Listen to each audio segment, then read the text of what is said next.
Om Jananim Sharadam Devim Ramakrishnam Jagadgurum Padapadme Tayo Shritva Pranamami Muhurmuhu.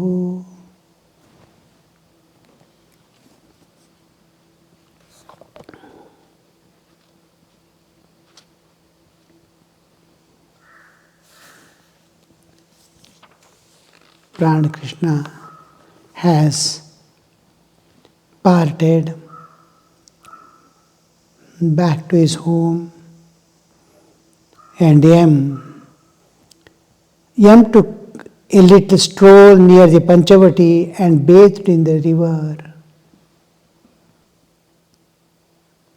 The bathing in Ganga is considered not only as meritorious, it is a meritorious act for most of the people, Indians, especially the Hindus. The taking bath in Ganga is considered meritorious act, means punya karma. Apart from that, it is what drives away some certain subtle samskaras. It has a divine nature. Each has its own nature.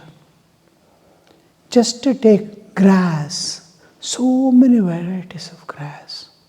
Each has its own nature. Each gives its own smell, its own. Now, the darba grass, its mats are done, which remain warm in cold days and cool in the warm days, summer.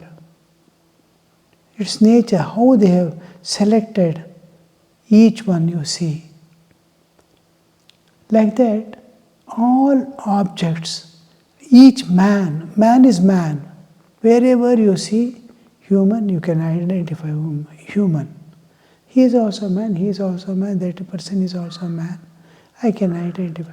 But each has its own nature. Some are angry by nature, some are cool by nature, some are intolerant, some are extremely self-centered, some are selfish. Each has his own nature and expresses every moment in his life what he is. So, like that, these material objects also have its nature. Water to wet. Just a hard clay, just put in water and how it disintegrates it. It becomes soft and just dissolves, spreads itself like anything. Fire. How the same clay, it makes so hard that it will not dissolve in water at all. Baked clay, it becomes how the nature, you see. Like that, each has a nature, and nature is there always associated with Chaitanya, consciousness. Because of the consciousness, Chaitanya pervading all this, they are able to retain nature and express it. I am able to see, I am able to express my feelings or my thoughts or my actions because I am conscious. This matter is also conscious, but it is not expressed.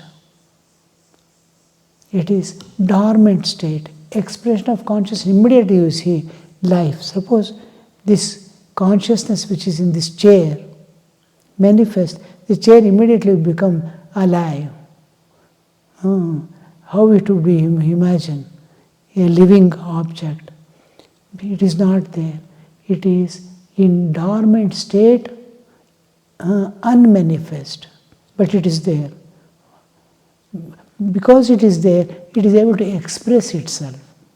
I am able to see it, it is able to express itself because Chaitanya is there. And in some entities, the corresponding power stands apart from it, which we call Abhimana Devata.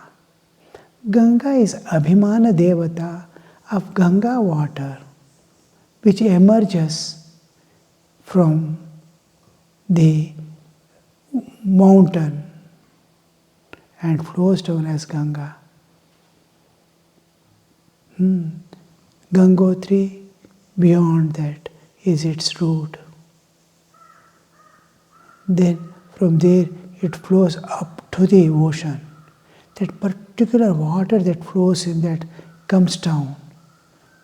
And all the water that joins becomes Ganga. Anywhere, even a dirty water enters into Ganga, it becomes Ganga. Because that water flowing there, a power is identifying it as, I am that. Now I have an existence independent of body. When I sleep, I separate from it. Body is lying down, I don't even know body is there. I enter into sleep, totally separate from body. Again, when I wake up, I identify with this body as, I am this body. Similarly, universal consciousness is there, which identifies with the whole universe. I am this universe. We call him Ishvara. The cosmic soul is Ishvara. Individual soul is Jiva. Beyond that, a power which identifies itself with the absolute existence and being immersed in it, we call it Shiva, Shivasthiti, in which is Atma Krida, Atma Ratihi. Like that identification, Ganga is Abhimana Devata, a power in the nature which removes the subtle acquired nature which is detrimental to divinity against the divine. Suppose I am going somewhere, I am moving with some bad people for some days. Slowly, without my knowledge, I'll be acquiring their nature. The words that they utter, all this suddenly starts coming from mouth. Because of association, Sangati Sangadoshana.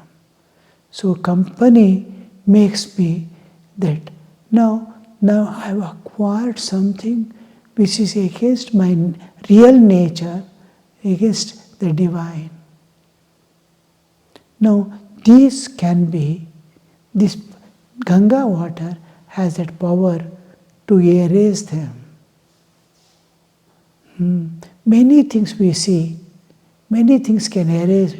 Now when we were in US, some clothes got colored.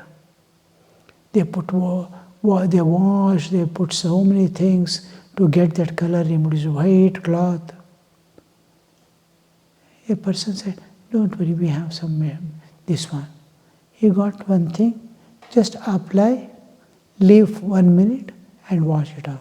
Completely it goes off, any color. We put soap, we put detergent, so many things we applied. It was not going, it was fast color. But that could simply remove it permanently, as if the new cloth is there.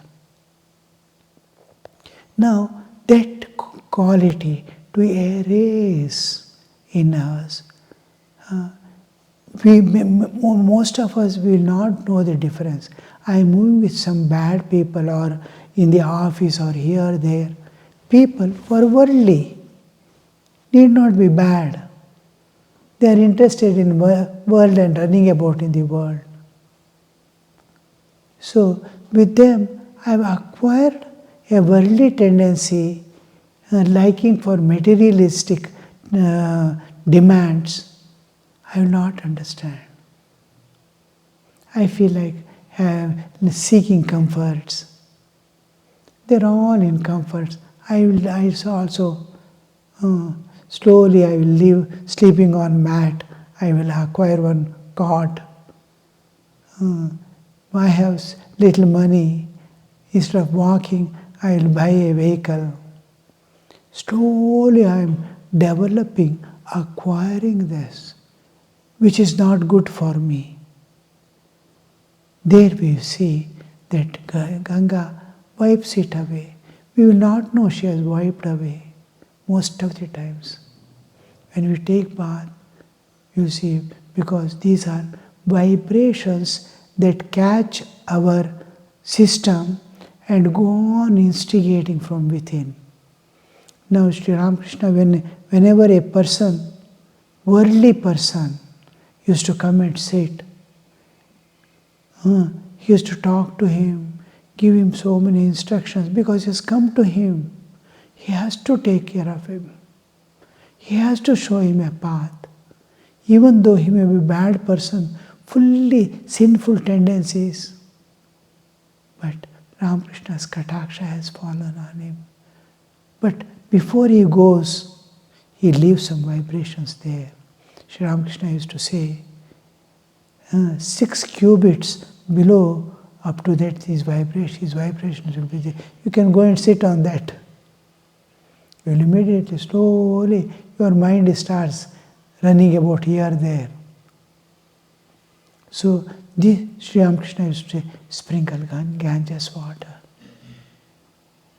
And the disciples and devotees, they will sprinkle Ganges water. And he will tell what all his tendencies he has.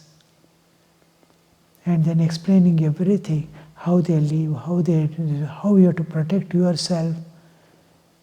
Thakur has to take care of that one, that sinner also, with bad tendencies. You have to take care of the others who come and go. So, how do you see? These people should not, it is like in a hospital. A patient has come with some disease, another patient is also there. His disease he may not catch. I have to see that. I have to remove his disease also. But new infection, subsidiary infection should not be caught by him. I have to protect him. Like that will be and this Ganga used to be used. Now, M is taking bath in Ganga. By knowingly, unknowingly, what tendencies he might acquire, which are detrimental to his spiritual progress, it wipes. After bath, when he goes to Sri Ramakrishna, how that body and mind will be there, how his awarenesses will be there, as if fresh slate, again going to the Master.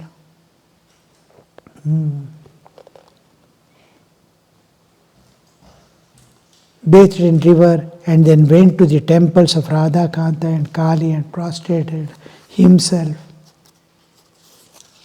before the images.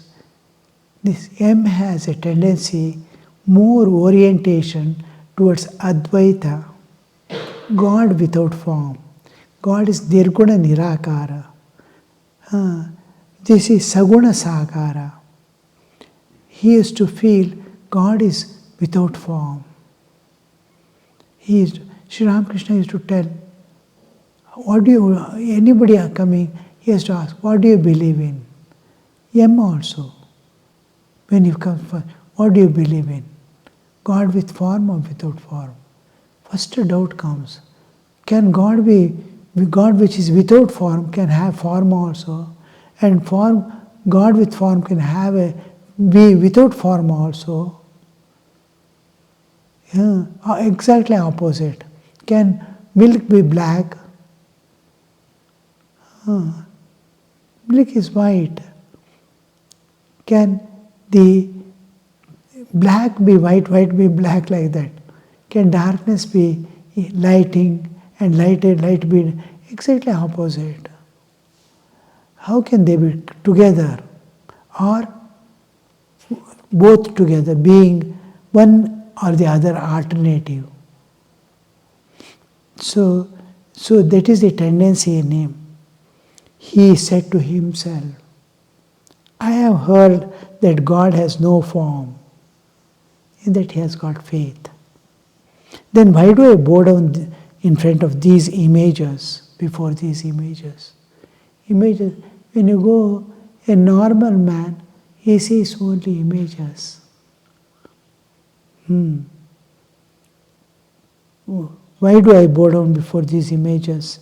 Is it because Sri Ramakrishna believes in gods and goddesses with form? I do not know anything about God, nor do I understand Him. How the self-introspection is going on, you see. I do not know anything about God, nor do I understand about Him. The Master believes in images. Then why should not I too, who am so insignificant a creature, accept them? I am a small, insignificant creature in this world. Master is Lord of this universe. When He is accepting, why should I not accept?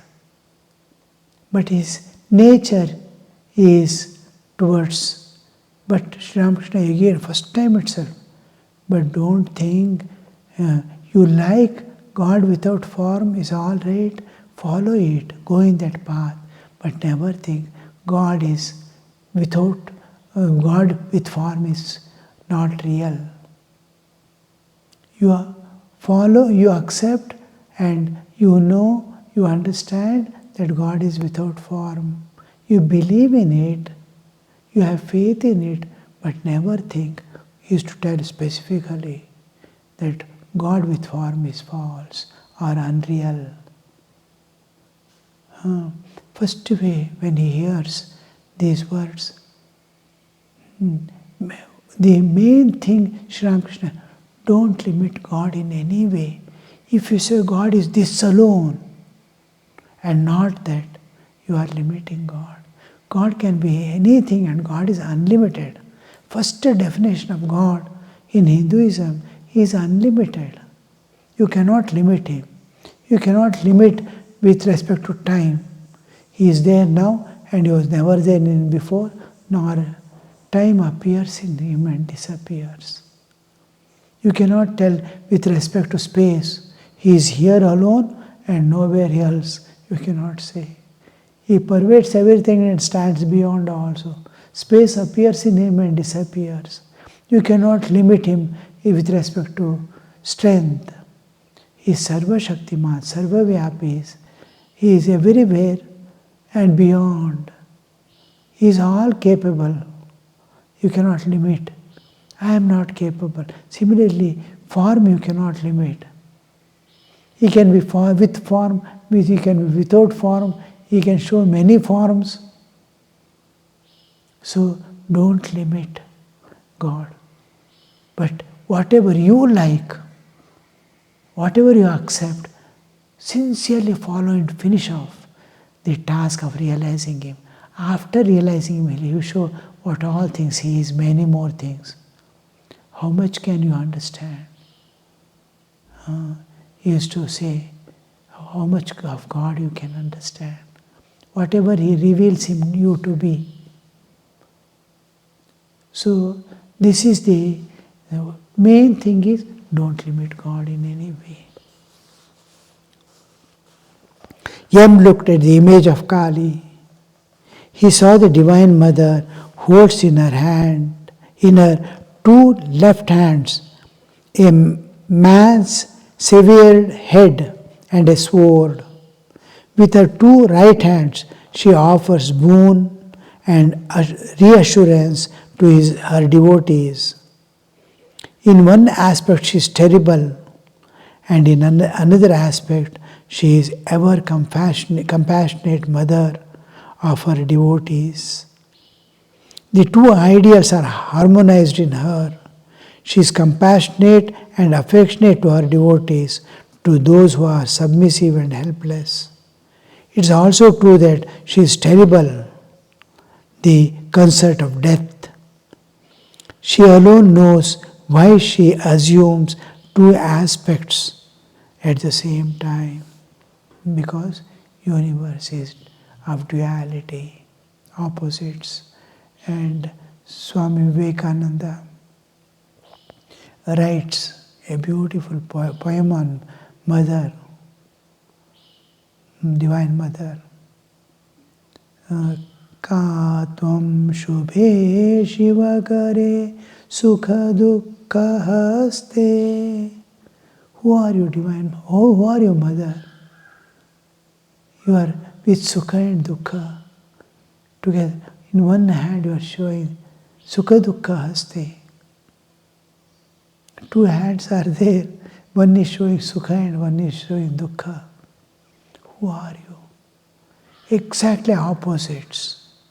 When we go to Kailas on the top, 2 successive attempts, we fail to reach the topmost point where we usually go to the highest. And third time when we went, we saw the vast, we are 15,000-16,000 feet above sea level.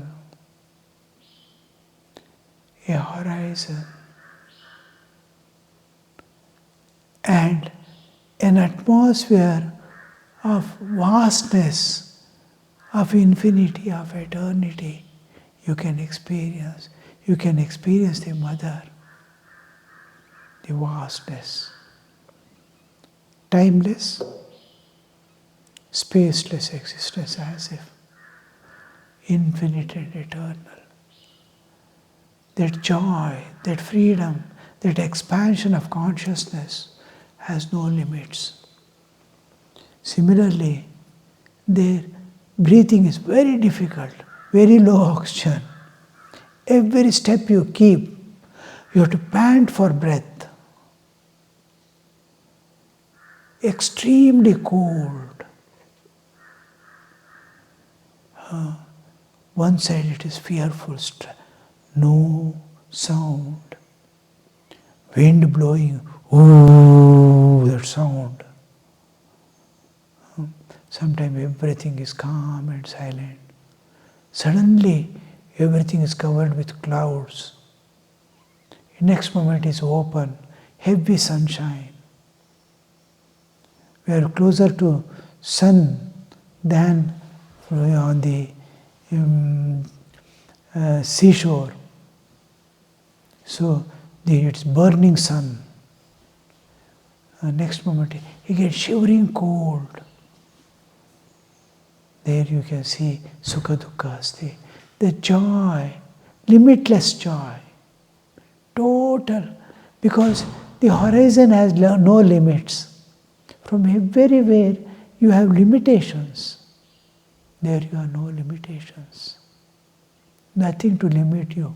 As if you are on the top of this earth and beyond. The expansion of mind, expansion of awareness moves with the physical expansion. You will see great peace, great joy. At the same time, so much of fear and anxiety. Will I be able to go back in this condition? Then a unknown power dawns to accept, and you feel so free. Fear goes away, tension goes away, unknown confidence comes. Pain and suffering all disappear. You are in joy and bliss on the lap of Mother. So that now in the Kali, the image, you can see that two opposites. She alone knows why she assumes two aspects at the same time. M remembered this interpretation of Kali given by the Master. He said to himself, I have heard that Keshav accepted Kali in Sri Ramakrishna's presence. Is this Keshav used to say, the goddess, all spirit and consciousness, manifesting herself through a clay image?